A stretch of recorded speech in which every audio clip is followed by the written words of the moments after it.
మీ మాటల యొక్క ప్రతిఫలం మీ పెదవుల మీద ఉంటుందని మీకు తెలుసా?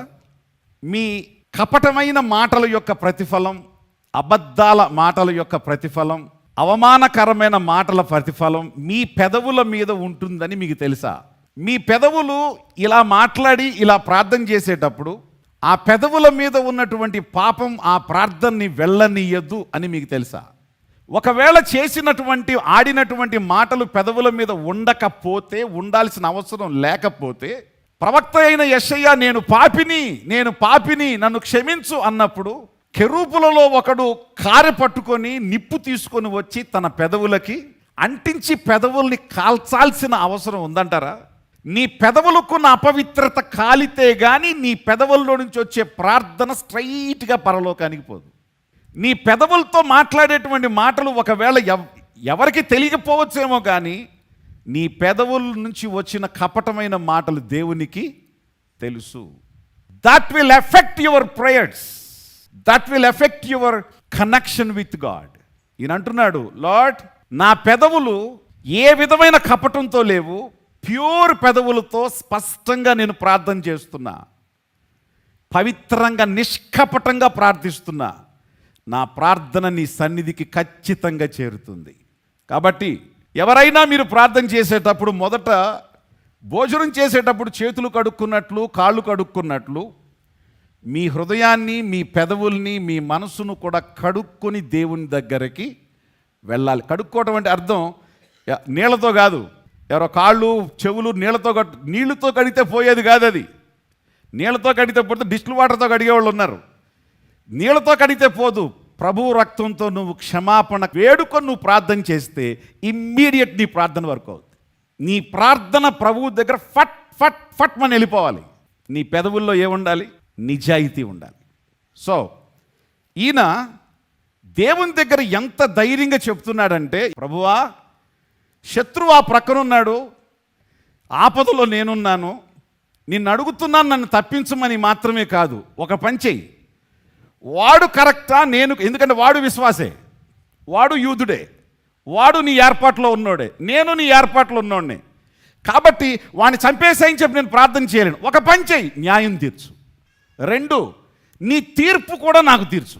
Let your judgement come. నేను ఒకవేళ నా మీదకి వచ్చే లెక్క నా మీదకి రాని, వాడి మీదకి వచ్చే లెక్క అయితే వాడి మీదకి రాని. ఈ ప్రార్థన ఎంత ధైర్యంగా చేయాలి తెలుసా?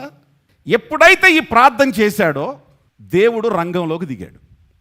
అటు చూసినా ఏర్పాటులో ఉన్నోడే, ఇటు చూసినా ఏర్పాటులో ఉన్నోడే, కానీ వానిలో బుద్ధి చెలించి నాశనం చేయడానికి ప్రయత్నిస్తున్నాడు. ఇతనేమో ప్రభువా దయచేసి న్యాయం తీర్చు అంటున్నాడు. ఓకే, న్యాయం తీర్చాలి కాబట్టి దిగొచ్చి ఒక రాత్రి పూట డేవిడ్ని మొత్తం స్కాన్ చేశాడు. దావీదుని రాత్రిపూట ఏం చేశాడంట? స్కాన్ చేసినట్టుగా దావీదుకి అర్థమైపోయింది. లెగిసి రాస్తున్నాడు, నీకు ఏ దురాలోచన కూడా నాలో నీకు కనబడలేదు. స్కానింగ్ చేసిన రిపోర్ట్లు ఇస్తారు కదా, దేవుడు కూడా రిపోర్ట్ ఇచ్చాడంట ఆయనకి. ఏమని? ప్రభాయ్ స్కాన్ చేశాను, మరి నీలో ఏమీ కనబడలేదు, మళ్ళీ ఆడింటికి వెళ్తున్నా అని వెళ్ళాడు. ఈయనకి ఇచ్చిన తర్వాత ఇక్కడ ఈ యొక్క కీర్తన ఆయన రాసుకున్నాడు. ఒక మాట చెప్పనియండి, మీరు ఎవరి విషయమైనా తీర్పు తీర్చు అని మీరు ప్రార్థన చేసినప్పుడు గుర్తుపెట్టుకోండి, మీరు కూడా తీర్పులోకి వస్తారు. న్యాయాధిపతి అయిన దేవుడు మిమ్మల్ని కూడా త్రాసులో ఒక ప్రక్కన పెడతాడు, వాళ్ళను కూడా ఇంకొక ప్రక్కన పెడతాడు, పైన పట్టుకుంటాడు, ఎటు దిగుతుందో చూస్తాడు. ఇటు దిగిపోతుంటే ఒక టమాటా ఇటు వేసినట్టు వేయడు. దిగిపోయే వాళ్ళు తేలిపోయే వాళ్ళని అర్థం. ఈ పైకి ఎవరు లేచిపోతాడు వీడు తేలిపోయిన వాడని అర్థం. తీర్పు వీడి నెత్తి మీదకి వచ్చేస్తుంది, వీళ్ళు సేఫ్ అయిపోతారు.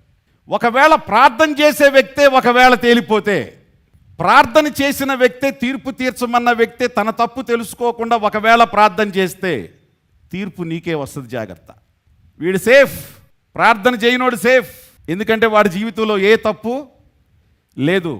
నువ్వు ప్రార్థన చేస్తున్నావు, తీర్పు తీర్చమంటున్నావు, నీలో లోపం ఉన్నట్టు కనబడింది, స్కానింగ్లో లోపం ఉన్నట్టు కనబడింది, తీర్పు నీకే వస్తుంది, వాళ్ళకి రాదు. కాబట్టి తీర్పుల వ్యవహారం దగ్గరికి వెళ్ళేటప్పుడు తీర్పు తీర్చమని అడిగే అధికారం మనకి లేదు. ప్రభువా నీ చేతులకు అప్పగిస్తున్నా, నువ్వే వాళ్ళ సంగతి చూసుకో. న్యాయాధిపతి అయిన దేవుడు ఏం చేయాలో ఆయన చేస్తాడు. కాబట్టి మన జీవితాల్లో కూడా ఏదైనా తీర్పులు జరగాలని ప్రార్థన చేసేటప్పుడు జాగ్రత్త. తీర్పు విషయంలో ఇద్దరిని చూస్తాడు. ఎవరిది తప్పో వాళ్ళ విషయంలో ఆయన ఆ సైడ్ ఆయన జడ్జిమెంట్ రిలీజ్ చేస్తాడు. అప్పుడు వాళ్ళు ఎఫెక్ట్ అవుతారు.